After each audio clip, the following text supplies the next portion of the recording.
Hi, everybody. I'm Simon Moss. I'm joined here with my colleague Richard Stokes. And I'm Rich Stokes, delighted to be here. Thanks for putting this together, Simon. Yeah, no, it wasn't me. Thanks everybody for investing the time to get to understand a few predictions that we have relative to COVID. Most importantly, we hope that you and your families are navigating these extremely strange times successfully. You know, you're getting some downtime with your families and understanding what's important in life. However, to move on, the trouble that we're in, armchair economists, we do not claim to be economists, but we do claim to have an opinion. A lot of people are talking about different types of economic recovery. You've got a V, a W, a U. We're going to go for a Nike swoosh, which is we don't believe that we are in the recession yet. We believe that most of the countries are being held out of recession because of short-term cash being invested by central banks. That money is running out quite quickly, so we expect to see a significant recession over the next 6 to 9 months and a slow recovery. The cash has been poorly invested. We have debts at record levels. The interest rate levers has no wiggle room, particularly in the US. Interest rates are extremely low. We have structural polarization in previous tax policies and therefore a very significant income gap. Credit default we expect in the rent, student, mortgage and car loans. But all of these are reinforcing, and COVID is absolutely reinforcing a trend of digitalization that is really driving significant amounts of unemployment certainty, particularly in the white collar industry. We're going to cover a few of these things further on. The bottom line is, and there's no hyperbole here, we are seeing a societal, digital and employment dynamics that are changing the very DNA of our society, of our economy and of how we work and communicate with each other. There will be some good things and there will be some bad, but we are rushing through these changes. So we're going to cover 6 of 8 predictions. Delighted to cover them all.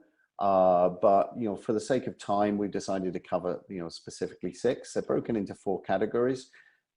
First, cyclical magnification. In other words, economies go through cyclical change.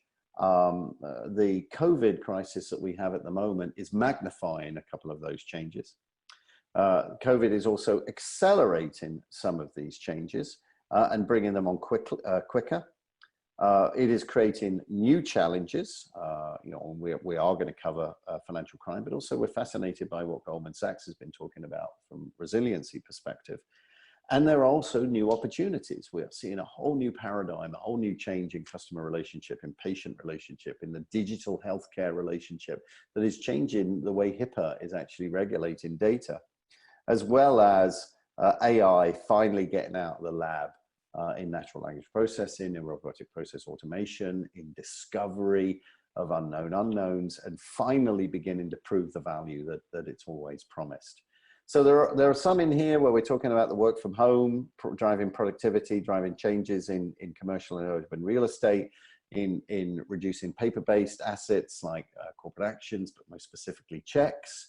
And also, frankly, I think the governments and regulators are going to have to start looking at themselves, looking at how they collaborate, looking how they provide consistency in regulations, and looking at how they deploy technology to assist in the way they run exams, the way they audit, the way they manage the system. But we're not going to cover those 2. We're going to cover really 6 others. And so let's start with what we consider is a very significant systemic problem, credit debt.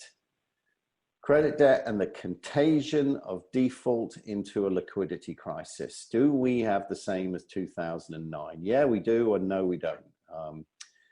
The good news is the banks are significantly more under-leveraged than they were, that we've had some real progress with, particularly in the US with Dodd-Frank, and the capitalization and the liquidity contingency ratios all look pretty good for the larger banks. But we have 3 challenges to liquidity and coming from the credit environment.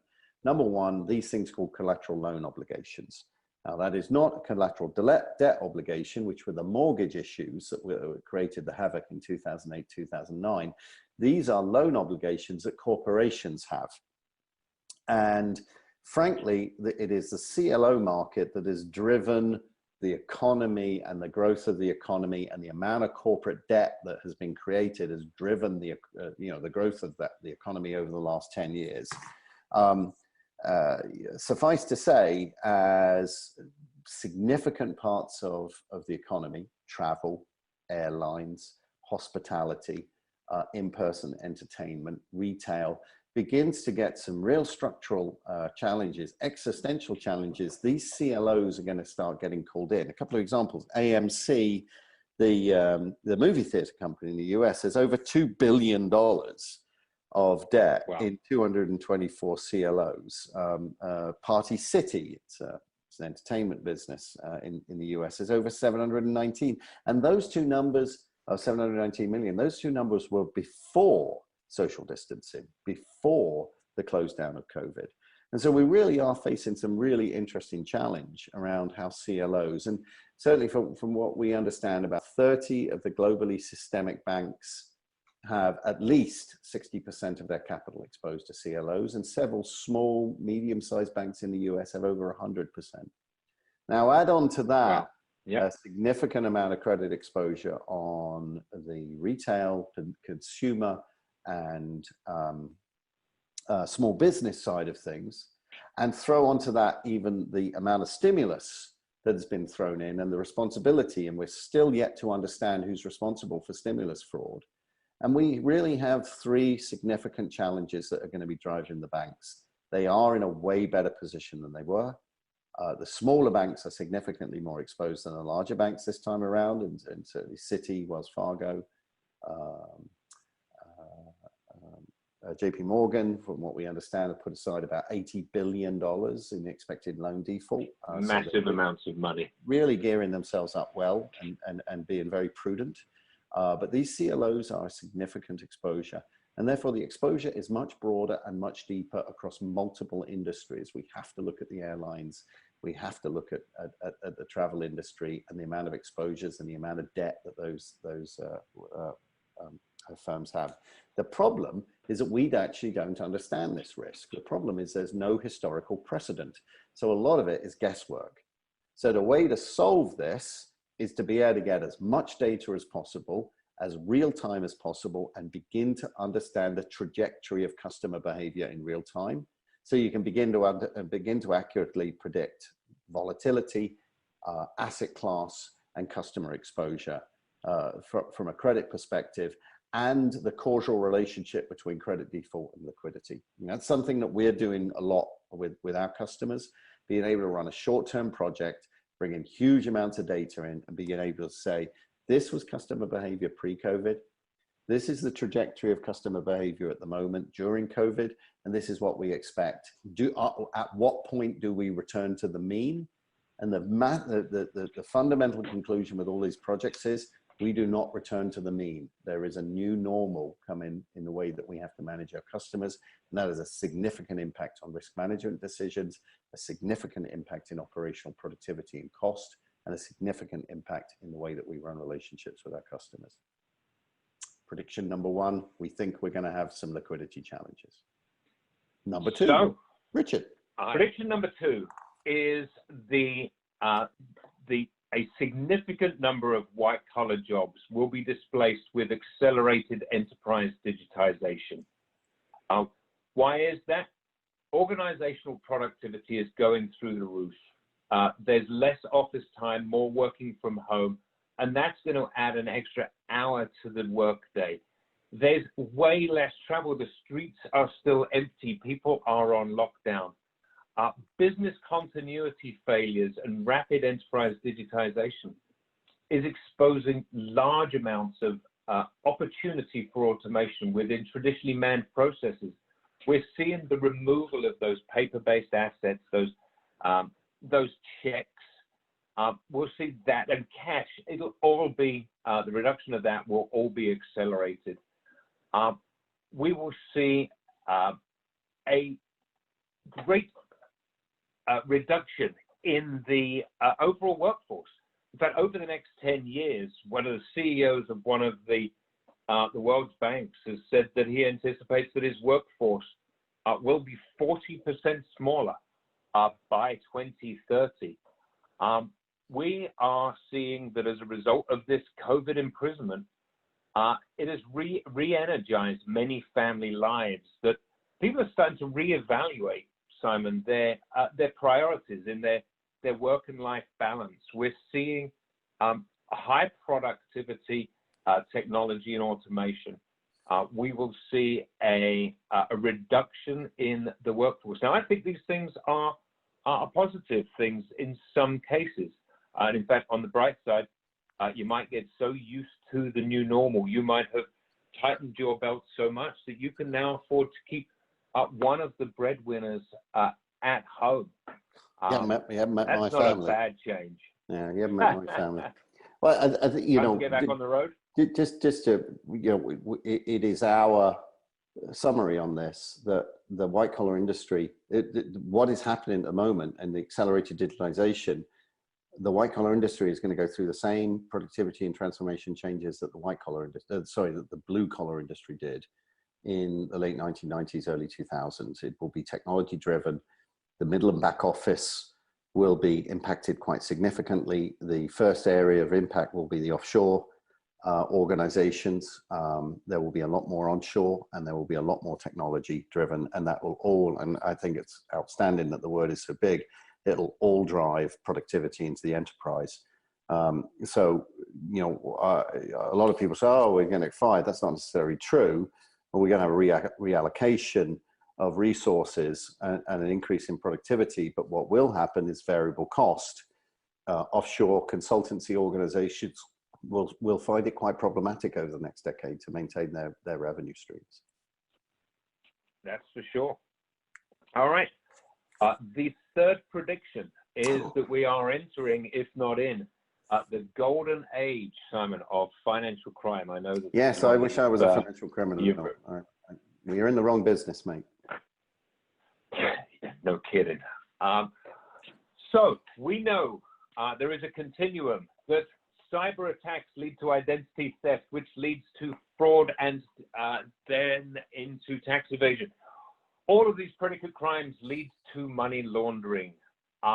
We have spoken at length about the shuck and clean, where good businesses with low risk are taken over by bad money, by needy people, because of the neediness of the owners of those businesses.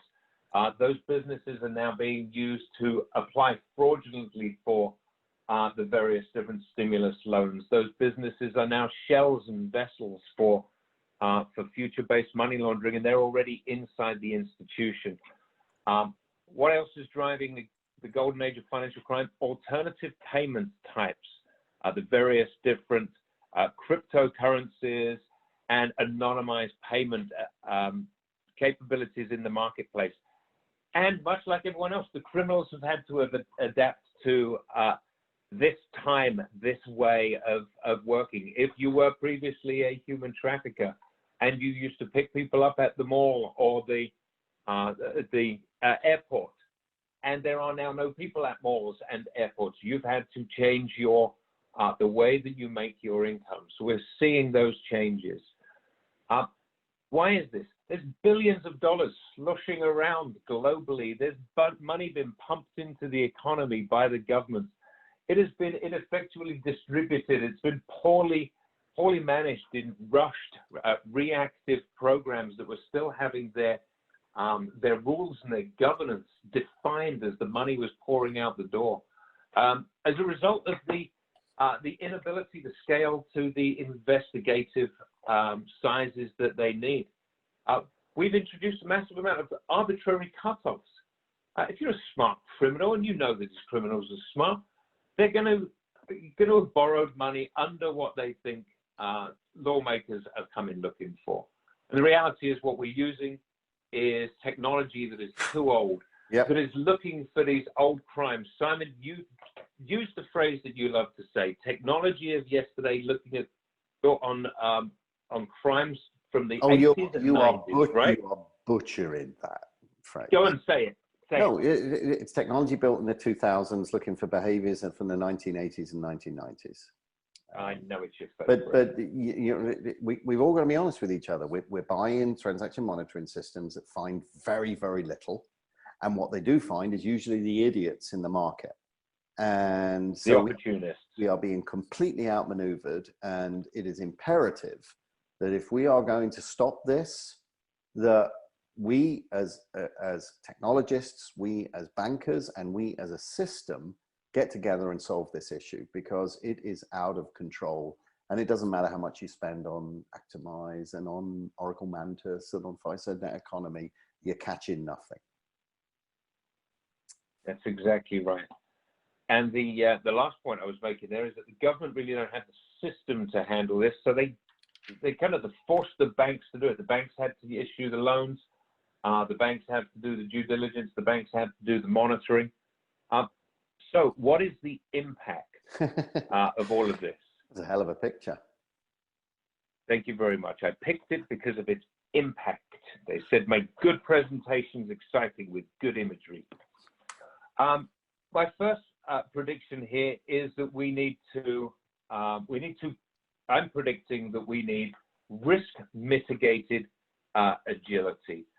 What I'm talking about there is the ability to be flexible within our business, but we need to be able to mitigate within the risks for that. We need increased collaboration within perhaps the 314B program or other interbank communication methods. There's a driving need for automation in all processes, and especially those in cognitive contextual discovery. We predict greater cost cutting, but with the added challenge now that you have to do it without risk increase. That is, save more money, drive more cost out of the business, but do not expose me any further than I am already. In fact, find what you're missing today, but do it with less. Perhaps this is the time of the utility, Simon. Maybe we'll start seeing regulatory coordination. Maybe it's the time. I'm predicting that we're getting really close to that. And we're going to see an even bigger, more obvious gap between the good and bad institutions and banks. Absolutely. But here is a double version, or a second meaning of that one, is we're going to see with the smart technologies, we're going to see that the good behavior and the bad behavior, there's a larger gap between them. It's going to become clearer to understand because of these cognitive tools. All right. Can't remember what number this is, but this is our next prediction. 4. That resiliency under stress will be critical. What do we mean by resiliency? We're not just talking about the stresses that kind of come when you take a rapid knock, but we're talking about that comes under the stresses of sustained pressure. We've just been through a period, or we're still in the middle of a period now where things are changing so rapidly. The entire world has just been put into wholesale shock by the COVID-19 pandemic. Weaknesses have been exposed in everything, in the economy, in the processes, in the healthcare system, in government communications, just everywhere. And we as people have been ill prepared, not for these events as such. There's a lot of these kind of precautions taken in some cases. We're unprepared for the uncertainty. We are seeing, Simon has mentioned the HIPAA risks. A lot of the digital health diagnosis tools are starting to expose data privacy, data security, CCPA, GDPR, and other regulated industry data privacy needs. We have seen supply chains being broken, business continuity buckling. The security processes that are in place are too restrictive for the kind of agility that we needed to rapidly work from home and pick up our laptops in our working environment, especially in some of those lockdown environments. One of my favorites here is that your AI and your machine learning is still learning, but it's now learning badly from that blip that we just went through. What if it thinks it's a new norm and starts adjusting? What if this were, in fact, a self-learning car that went through a pothole and learned that pothole was the normal. Could you imagine how the car would pull? That's what's happening with your existing systems. So when we talk about enterprise resiliency, we're really talking about the ability to survive any crisis, that you need alternatives that can be rapidly initiated. You need agility within your technology and the people who operate that technology and work and are dependent upon it. You need artificial intelligence without bias, true unsupervised machine learning that is smart enough to rebalance, to recalibrate for these blips, for these unprecedented events. You need confident discovery of the unknown, and I believe that that is coming. And I think that you'll see a return to an in-country supply chain, the risks of depending externally, the high costs. I think all of those things are going away. We're going to start seeing that workforce perhaps move out of its current working into a supply chain. We will be able to afford the changes here. And our final, no, this is not our final. No, our next prediction so, is about the customer, Simon. Yeah, three foci in the future, three competitive foci in the future that you really need to clearly have a truly intimate understanding of: the customer, the client, and the patient, depending on what your enterprise and your business is. Secondly, your employee, and then third, your data, in that order. Now, data obviously envelops all of them, but fundamentally, if you don't understand your customer, the dynamic of that customer, you have absolutely fundamental challenges. And so we really are going to see a revolution in CRM. We're going to see not just know your customer, not just regulatory driven requirements around FATCA and other elements like that, but a true digitally intimate understanding of the service relationship that is highly personalized at the granular level of the individual customer. And that will be a pull relationship from the customer, not a push relationship from the bank or the insurance company trying to sell product. Why? Well, it's all technology enabled. That technology enablement is changing the dynamic of the individual. In the past, we were perfectly comfortable with a bricks and mortar relationship, and we paid an enormous amount of money for somebody to look after our money or our gold. A few months ago, a few years ago, it became much more technically driven. But really what we are accelerating in is to cloud-based, much more personalized, much more heterogeneous in its distribution channels, servicing a customer who is digitally fluent, that makes enormous amounts of expectations, and most importantly, has zero loyalty. So millennials, largest generation in the history of the world, they're going to inherit $30 trillion over the next 40 years. And yet the American Bankers Association 2 years ago came out with a survey that said 70% of millennials would prefer to go to a dentist than go to a bank. Their expectations have completely inverted the relationship that they have with their service provider. They want a great experience. They want that experience through multiple digital channels, but they don't want to pay a lot of money for it. Richard mentioned the CEO of a large global institution saying, I've got to drive my costs down by 40%. He does, but he also has to drive his service levels up an order of magnitude in relevancy and in intimacy and in awareness and in personalization of the customer, more than they've ever been able to do in the past. It is a true inverse relationship between cost and experience that the banks and the insurance companies are going to need to be focused on. This is being accelerated by COVID. This is being accelerated by the reduction in the relevance of the branch, the reduction in the relevance of paper-based financial transactions like checks, and the increase in digital relationship and digital expectations. So that's number 5. Running on to our last one, the big one. The big one.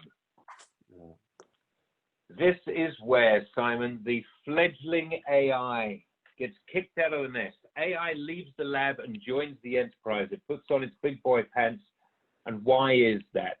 It is because, finally, productivity and prediction demands that AI join the workplace. there are needs across the organization to measure, to manage, and to mitigate risk. Those resiliency drivers that I talked about earlier are why AI must make its way into the enterprise. Those projects, those data scientists, those innovation teams are now under much scrutiny. They've got to start proving some ROI. These projects can't exist for the sake of the excitement anymore, for the sake of the exploration, or for the sake of the project itself. They have to produce an output. They have to show measurable outcomes, not just the process. Yeah, yeah. And if we look at we look at major categories of cognitive technology, AI is going to be really driven much harder. And this is both supervised and unsupervised. We've got to stop this stupid philosophical argument between supervised and unsupervised. The two work together. They harmonize together. It's the only way to get around bias. It is the only way to get around walking in a desert in a circle, by integrating supervised and unsupervised. And there you can begin to discover new alpha, discover new relationships, discover churn, discover malignancies, discover attacks. And this is where AI is, and the combination of supervised, unsupervised, partially supervised technologies can add enormous amounts of value. RPA, as you know, it just hasn't taken off the way it should have done, but the automation of operations, particularly driven now by distributed workforce, by the reduction, the demanding reduction in the amount of paper flow within processes, will really drive RPA into the enterprise much more aggressively. And that'll really, its cousin, natural language processing, focus at document digitalization, corporate actions, the homogenization of large amounts of data, unstructured data, the bringing in of letters of credit, even the replacement of checks and digitalizing them. Natural language processing is going to pick up and really become a foundational component to effective data management within the enterprise. And then IoT, totally bit of a sort of red-headed cousin of AI, but absolutely mission critical. IoT in cars is going to reduce the amount of car fraud, accident fraud. But at the same time, we're going to see fraud in the insurance industry change, going to move away from the car because of IoT, because of the empowerment of sensors. And it's going to move much more to climate fraud and flood and elements like that. So, fraud and exposure and relationship is constantly dynamic, constantly changing. And these technologies are constantly trying to catch up. But we're going to see IoT in smart service, in safety and security, in the oil and gas industry, and in manufacturing becoming significantly more important. And so these four technologies we are seeing as force multipliers for the digitalization that now has started in earnest because of COVID. And I think it's going to have productivity, transparency, risk, and customer intimacy impacts that will truly make the difference between highly competitive, successful organizations and organizations that can't actually make it. Absolutely. So the predictions we're making here are that you will see a change in working patterns. You've probably already seen them, but especially in these white-collar, middle and back office positions, you will see a reduction in offshore reliance because, again, of those risks that these kind of pandemics can create. This kind of challenge. Simon, I know you love the data challenge. Yeah, look, Doug Laney, he wrote Infonomics, smart lad, really smart lad. He said data wasn't actually that relevant. I agree with him. What's important is the yield of information that you create from that data. And that's what's so imperative. To be able to say that data challenges are two elements that got to be solved here. Number one, how do you homogenize data better than we've done it in the past? In other words, what is our time to value? And we've got to solve the issue of implementing applications and developing IP and using a data methodology that hasn't changed since the 1970s, which is to get all this IP, to get all this application, to get all this value, you got to make your data look like this data model. And this death march of homogenization starts. We have to solve that. And at Ayasdi, we are innovating to solve that specifically. And secondly, we have to be able to say, hold on, it's actually not data that's important. It is the yield of information, the dividend that you get in your investments into analytics, into data management, in creating alpha, in creating risk transparency, in creating customer intimacy and competitiveness, that is what is important. And so data challenges remain a foundational problem to much of the innovation in the industry, and we are going to solve it. That is a very good prediction. Yeah, so no, the next one, I will bet money on that one. Well, yeah, of course I will. Fantastic. Listen, I stand behind it too. I'm right there with you. Next prediction is that we will see the a new category of digitally relevant service products that are customized, that come ready and elastic to suit the needs of the audience in the way that they want to use them. We will see operational efficiencies drive margin. All this AI is going to force cost out of the system. We will see it followed by a gradual increase in profitability and a retention in the relationships, the customers, the employees, the agents, the partners, the vendors, and so on. And we will see better decisions being made in the risk space and for services and products. And that ends the 6. You want to bring us home with a summary, Simon? You know, hopefully everybody agrees. We'd be delighted to take critique. We'd be delighted to hear any others.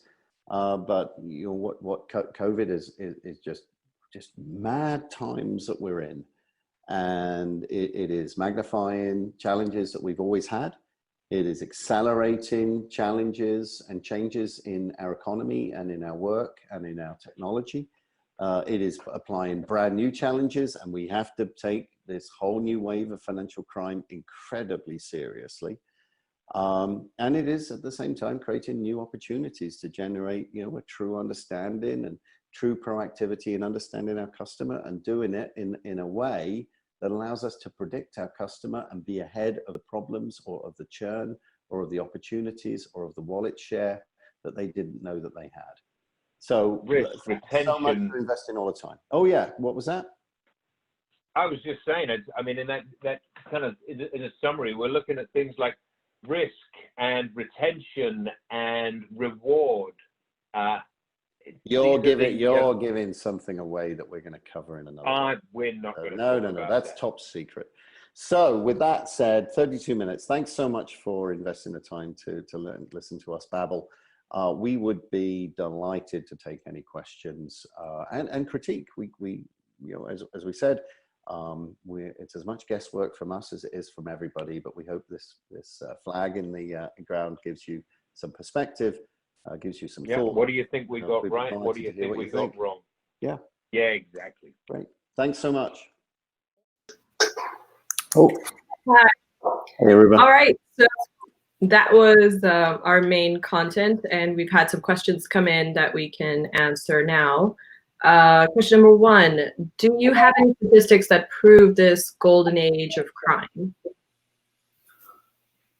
I'll take this, Simon. Yeah. No, I can jump in, but yeah, Richard, all yours. All right. There's an abundance, both statistical, empirical, and anecdotal. So right now, as we stand here, about every year between 9 and 10 million identities are stolen. It's argued at this point that nearly 70% of ID of all people has been stolen and is available. In fact, in just the last 8 years, 82 million individuals have been impacted at a cost of over $106 billion. So there's that part. Then there's the fact that this is another round of stimulus. We saw the TARP program, which was exceptionally well run by all accounts. Fraud at 10%. Well, this was poorly run. This had to be rushed out. And we're seeing we're predicting a 20% fraud. When you think that in the US alone, there was $2.2 trillion pumped into the economy, that's $500 billion nearly that's floating around. A Let's go further. Let's go with the anecdotal. FATF and FinCEN published new guidance at the beginning of this. They've already seen increases in charity fundraising scams, in phishing attacks, in ransomware attacks, impersonation of government officials, fake COVID-related medical breakthroughs, schemes selling fake cures, and so many more. There's just that much more money now in the hands of more bad people. It's going to increase. We're going to see a need to have to clean that money. The systems aren't ready for it. This is the golden age of financial crime. Mm-hmm. Yeah, pretending to be a government official, I could dye my hair orange and see if I can get away with it. So. All right, next question. Isn't AI just a buzzword like big data was? Ooh, yes and no. There's a lot of hype around AI, too much, way too much. I go back to, before big data, go back to CRM. I always remember The Economist, literally the Bible for me, said that in CRM, no technology promised so much and delivered so little than customer relationship management technology. It was absolutely right. Big data, another big push, because it created huge amounts of systems integration work, huge amounts of consultancy work. So it's obvious that was going to be driven. AI similarly was looked at as a paradigm that drove large amounts of commercial necessity for the big system integrators, for the big technology firms. So yeah, there was too much hype. But the difference is there is substance in this hype. The AI, when we look at what Chase or JP Morgan Chase has done with natural language processing in their project called Coin, if we look at what firms like Ayasdi are doing in anti-money laundering, in cybercrime, in oncology and COVID research, in the defense industry, we truly are discovering what we call unknown unknowns, events, malignancies, attacks that these firms didn't have a clue about. So the power of the engine is remarkable. Now, the big challenge is that a lot of AI still falls into the category of consulting, that it is a bunch of really smart data scientists that take some open source and solve a problem. And Richard talked about resiliency. What is happening because of COVID, because supply chains failed, organizations failed, digitalization strategies failed, systems failed, is that resiliency and operation under stress is going to be a key prerequisite to the ROI of software and deployments in the future. And that means AI is going to have to become industrialized and productivized to be relevant. If it just stays in the consulting project, if it just stays in the data lab, it's going to do nothing. And that's why we're so bullish at Ayasdi, because we have a truly global enterprise class deployment, product deployed with the most sophisticated and high volume companies on the planet. And it's great. Yes, a lot of hype, too much hype, but there's real substance in AI, and there's real substance in the transformation that this technology is going to bring. Yeah, that's true. So next question. Word then. What's that? Not just a buzzword then. Yeah. No, I should have said no. Would have been much better. Okay, another question. So what happens to data privacy and security with the digitization of confidential interactions like healthcare and banking now with the shutdown? So if you take something like HIPAA, the HIPAA laws, the HIPAA rules are there to protect the privacy of the patients. They are there to stop your data getting into the wrong hands for the wrong purposes. That's been a fairly locked down system for the longest time. But as we see this accelerated push for digitization, what we're seeing is digital diagnosis tools. You can tell your scale, a whole bunch of your medical details. It knows your weight and your height and all kinds of things. You've got watches that are reading your heart rates and reporting back. What are the security and the privacy restrictions on those? Probably from the most relevant, the most respected companies, they're probably pretty strong. They're probably in line with HIPAA. But what about those that are not? this security is potentially, and privacy has been thrown out the window. It is at risk because of this this rapid digitization. Mhm. Sorry, son. No, you're absolutely right. I think GDPR and CDPA and all the other, personal identity regulations are fundamentally important for holding our society together. But at the same time, we're going to have to see that there's a dark side, which is digitalization, and HIPAA, I think, is a great example, Richard. And I talk to my doctor now down the video. Well, where's the security there? Right. And so how does a record get kept? How does it get maintained? So I think that we're going to have to really review data security regulations. And at the same time, we're going to make sure that we respect the individual, but we don't undermine the enterprise's security at the same time, because there's huge amounts of risks in not being able to analyze some of that data. It's a really complicated one. Yeah, and where do we want to I don't think we can answer that really that well. Yeah. No, and especially because this change happened overnight. Like, how much time did enterprises have to react to all of this, right?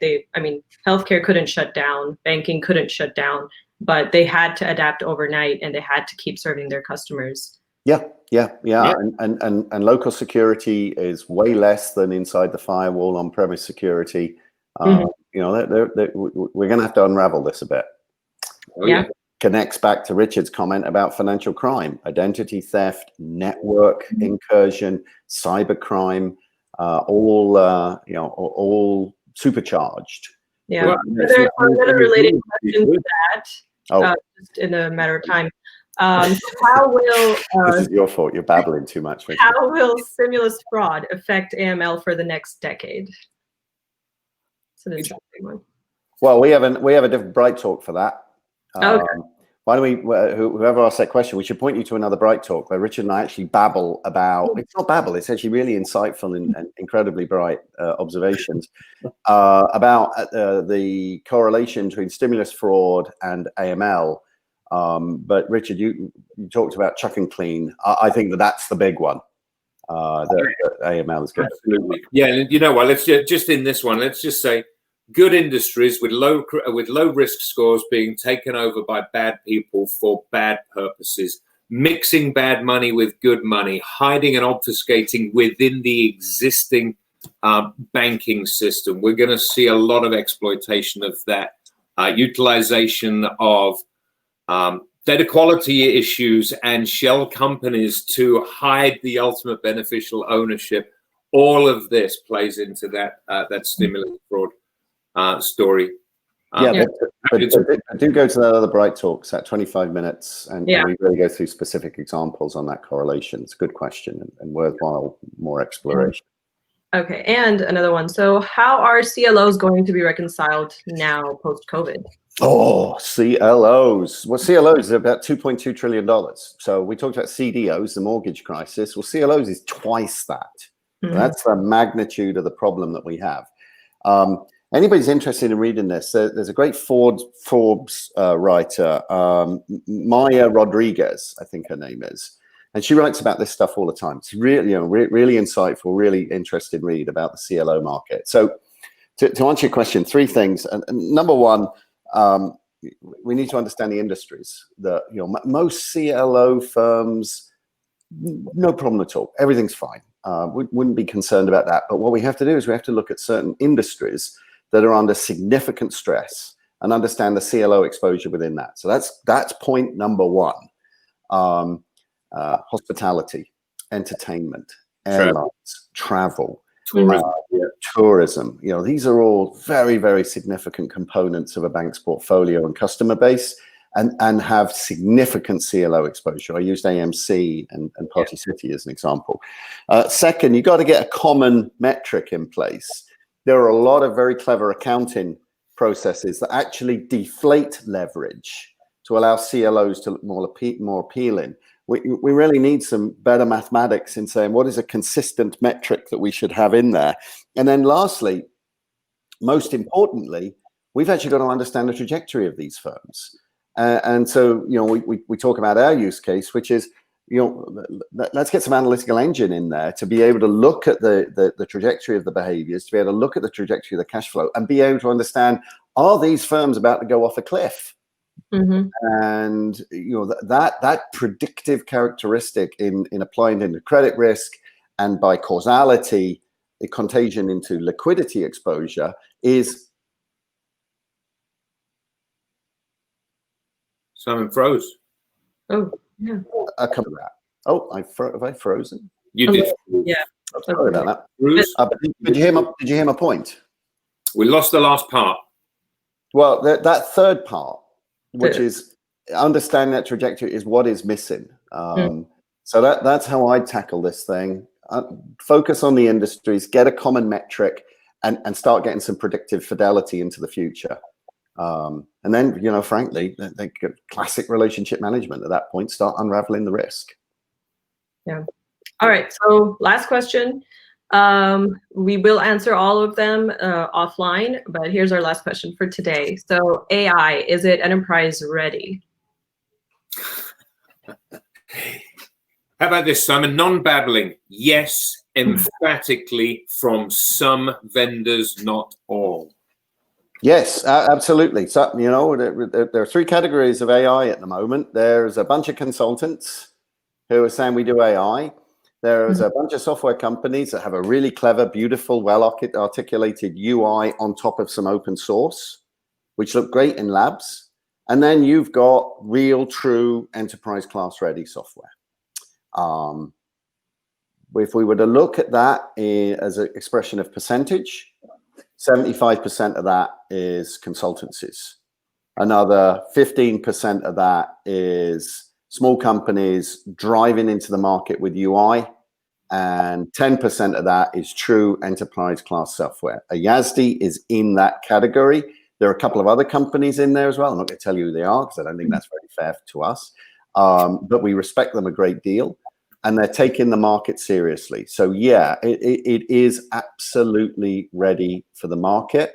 And an enterprise ready means it can be deployed quickly, that the classics of large volume enterprise deployments in resiliency, security, concurrency, volume, scale, transparency are all ticks in the box rather than requiring engineering.